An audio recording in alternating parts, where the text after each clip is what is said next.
திருப்பதியில் கொலை செய்யப்பட்ட திருநங்கை கொலை செய்து துண்டு துண்டாக வெட்டி மூட்டையில் கட்டி வீசிய காதலன் கைது. என்ன நடந்தது, எங்கு நடந்தது விவரிக்கிறது இந்த செய்தி தொகுப்பு.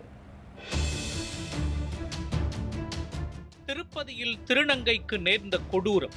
உடலை துண்டு துண்டாக வெட்டி மூட்டை கட்டிய காதலன்.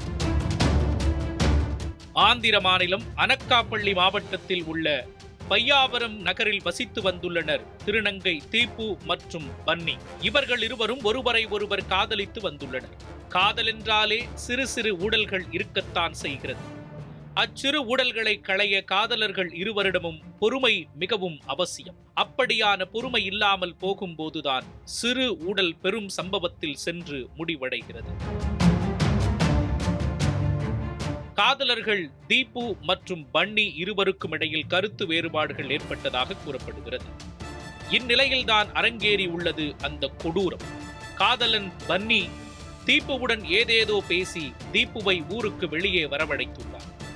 பன்னியின் வார்த்தைகளை நம்பி வந்த தீப்புவிற்கு தெரியாது இப்படி ஒரு கொடூரம் அரங்கேறும் என்று.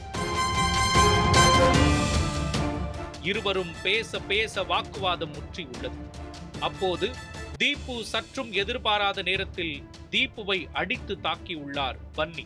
கொலை வெறியுடன் தாக்கியதால் தீப்பு துடித்துடித்து பரிதாபமாக உயிரிழந்துள்ளார். தீப்பு இறந்தது தெரிந்த பன்னி தீப்புவின் உடலை துண்டு துண்டாக வெட்டி உடல் பாகங்களை தனித்தனியாக மூட்டை கட்டி பாலத்தின் கீழ் வீசிவிட்டு சென்றுள்ளார்.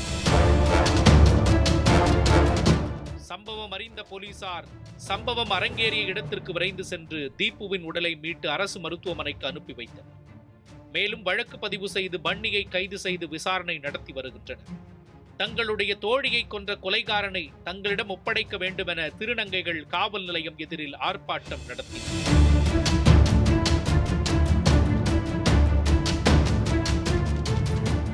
ஆர்ப்பாட்டம் நடத்திய திருநங்கைகளிடம் பேச்சுவார்த்தை நடத்திய போலீசார் அவர்களை சமாதானம் செய்து அங்கிருந்து அனுப்பி வைத்தனர்.